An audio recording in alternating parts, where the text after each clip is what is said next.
Yeah. What did that look like in that process, the patience, and why was it so important to have that? Yeah, that's something that, look, I told,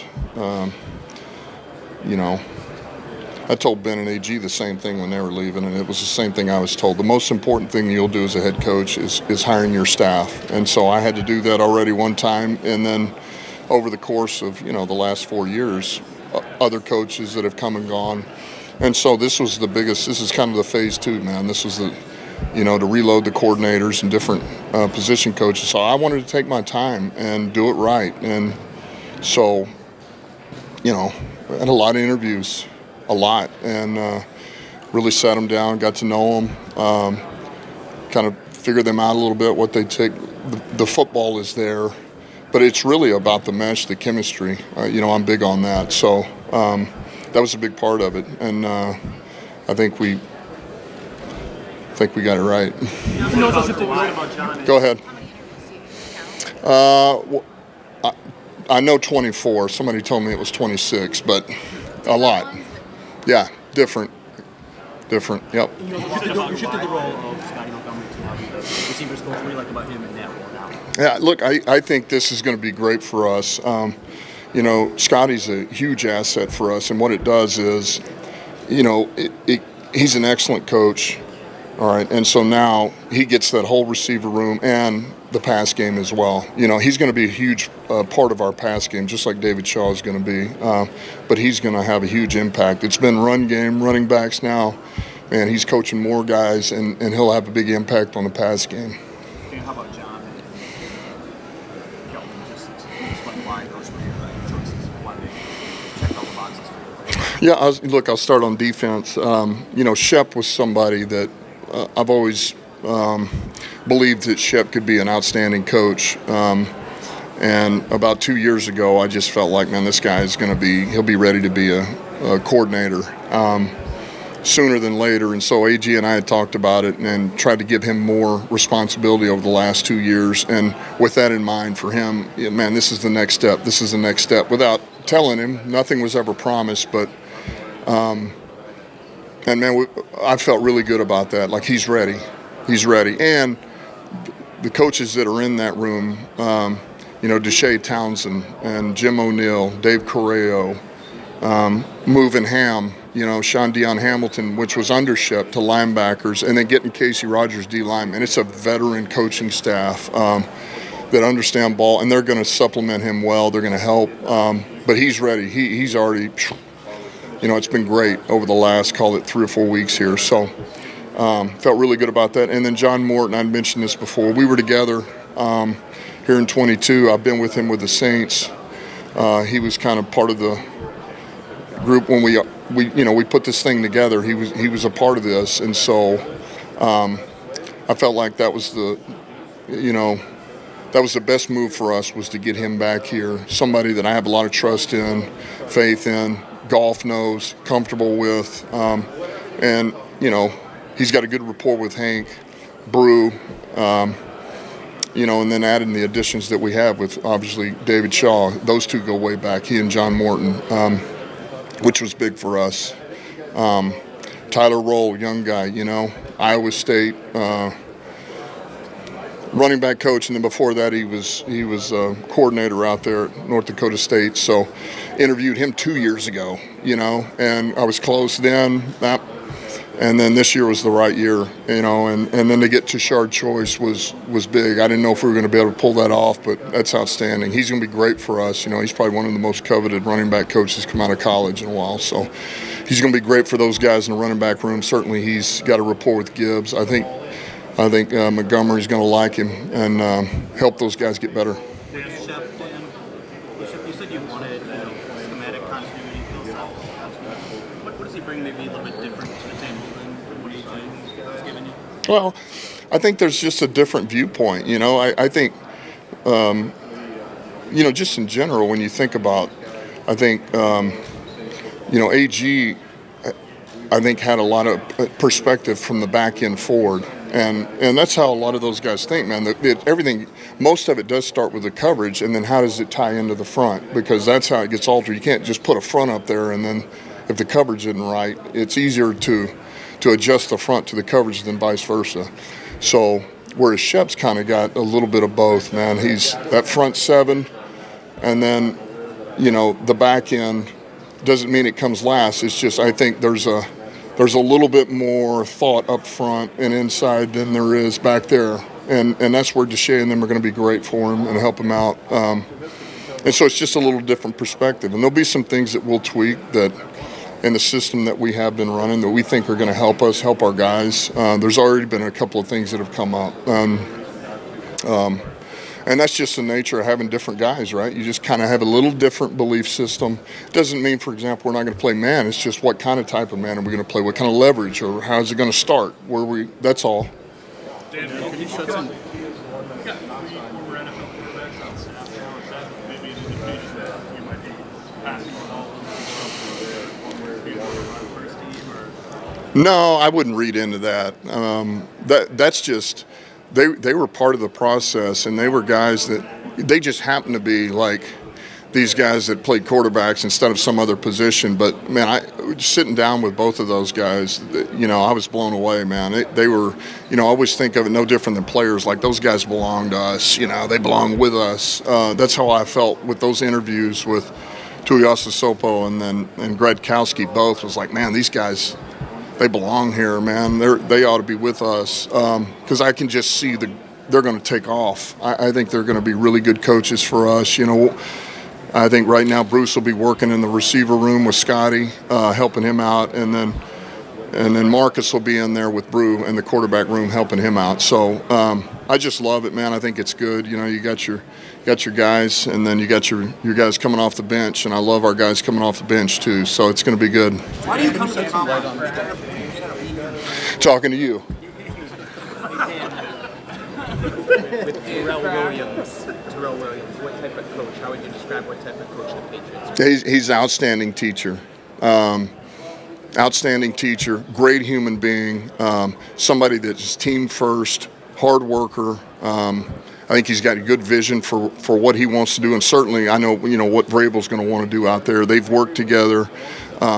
He's just top notch. Like that was the hardest thing is that, man, I got Terrell, and then a year later he's gone. He just comes in. I was fortunate to get Casey Rogers here after that, but they're going to be very happy with him, man. He's an outstanding. He's one of the best D-line coaches in the league, if not the best. He and Casey, I think, are 1 and 2. And what I would say is formal interviews and talking to you. With Aaron Glenn, what kind of evolution have you seen him come over 4 years as kind of a CEO? He's given off that vibe of a CEO. Yeah, Aaron Glenn. Yeah, well, I mean, he's been the CEO of our defense, and I think there's a number of things that for that whole time, he's been somebody that I've bounced a lot of things off of. I go in there and we talk about, man, I'll tell him a number of things that come up within the off season, during the season, pertains to rules, roster, could be the cap, it could be game situations. So this is not going to be something that's new to him. Like he'll be going to be ready for this. He's going to be like anybody else. He's going to have to learn on the fly, and there'll be things that you're not going to know what you don't know until you're in it. But he's going to do phenomenal, man. AG's a superstar. You talk about Yeah.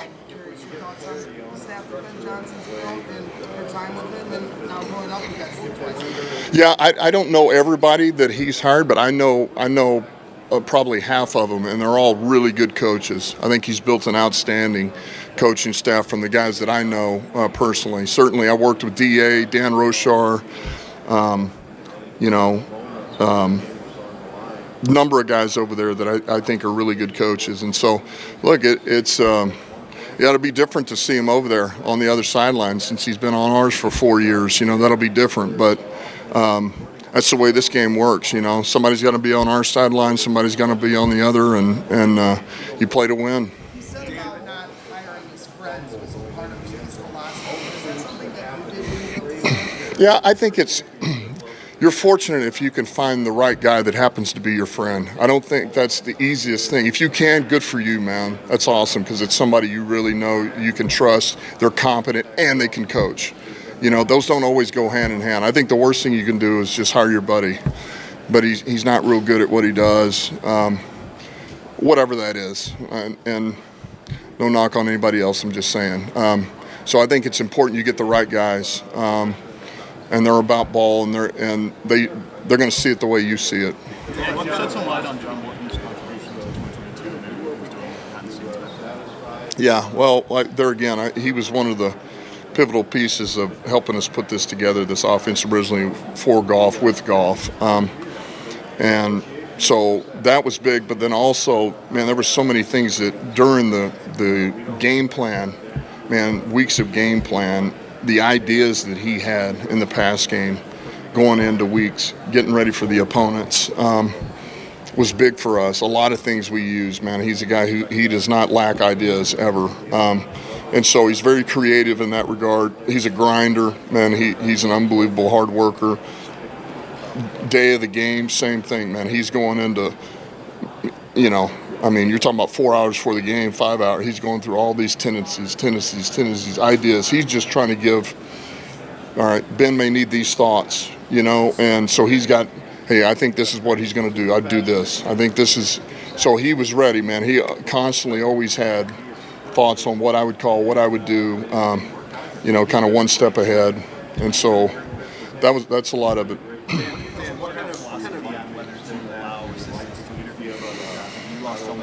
Coaches, some of them couldn't block, but you have one that try to entertain people who let ball. Yeah, I mean, that's hard, right? It's hard. It's hard because you know, you hate to lose guys. You hate to lose guys, especially when you feel like they've been with you and you're trying to help them and develop them, and then you feel like, you know, they go somewhere else. But it's also, I also know the flip side of that is if you don't have that position to give, or you don't feel like you can, then man, that's a hard pill to swallow, to say no, then you can't go. You stay in the spot you're at, even though you were offered this or a promotion of some sort. You know, that's hard. So I'm not big on blocking. I've done it, but I'm not big on it. I would like to have guys to have opportunities, but you know, but yeah. What kind of expertise did you see from Ben in terms of getting input on personnel? Yeah, I mean, I think he's got a good eye for what he's looking for, and guys that he thinks can play a certain role for us. I think he and I saw things very much alike, so that helps. But yeah, he's got a good eye for those things. I mean, he's certainly, he didn't lack input on players that he liked or what he saw or what he thought they could do. I mean, he was just like anybody else on our staff, man. If they've got a vision for a guy and they believe in it, then, you know, speak up. And he was one of those guys that did. Coach, last two questions. Coach, what do you think it is about took your choice whenever you think about choice? Was a guy you said was one of the more coveted running back coaches? What are you guys getting at? Did it feel good stealing from him? Yeah, look, I just think that he, well, stealing, that's a strong word. I think that, you know, he's somebody that has done a really good job developing backs wherever he's been. You know, and there's a number of things that come up when you start talking about these backs, this style, this, and his name starts coming up. And 2 years ago, I know that he was somebody that was on my radar, and it didn't work out. It was all good. But there again, this is kind of everything comes back around, and it just felt like this was right. So I think he's really good at what he does. He's gifted. He's played the position. He's coached it in college. So he understands our level of it. There again, he understands Gibbs. He's coached him, so that helps. I think he's going to be great for David Montgomery as well. That's big. I just think he's going to bring a lot to us. And as a competitor, John, as a competitor, kind of happy with No, I don't. I'm not getting in all that. You know, I mean, look, it's no different than anything else. We line up and we play to win no matter who's over there. I mean, and so, you know, listen, he's still my friend, and I love him dearly, but, you know, we're going to have to play him twice a year. Why did you see Casey Rogers fit the staff, and you feel like maybe mentor Shepard in this first year? Yeah, look, Casey, when I was a player in Dallas, he was our assistant D-line coach. So that was the first time I had met him, and you know, and then I coached with him at the Miami Dolphins. You know, so I've seen him coach. I know what he's like. I know what the D-line's like with him coaching them, and so I've always thought really highly of him. You know, I was fortunate to coach with he and Terrell. So when I knew there was a chance to get him, he was going to be available, it just made sense. I think he's going to be great for our D-line. I think Hutch and those guys are going to really like to him, or really like him, gravitate to him. And man, he's one of us, you know. I mean, he's about doing it the right way, hard worker, sees the game well, understands scheme really well, and man, he knows the fundamentals and grinds on those guys. Yeah, Dan, I could ask you, want to ask you a couple draft questions. What are your early thoughts on the defensive lineman in this draft class? And two, a lot of people are talking about Travis Hunter, and I think that's playing two positions. Do you think a player of his athletic prowess, or any player, can potentially play offense and defense in the NFL? Yeah, I'll be honest with you, I'm not even that far. You know, this is just the beginning of this for me, is getting these guys, talking to them in a formal. I haven't been able to grind on the tape yet to give you an opinion on that, but this is kind of the first step in all that. Do you have any, before you go, thoughts on what you love college and free agency, and what you guys need to do just to take that next step forward? Yeah. Yep. All right, you guys have a good one.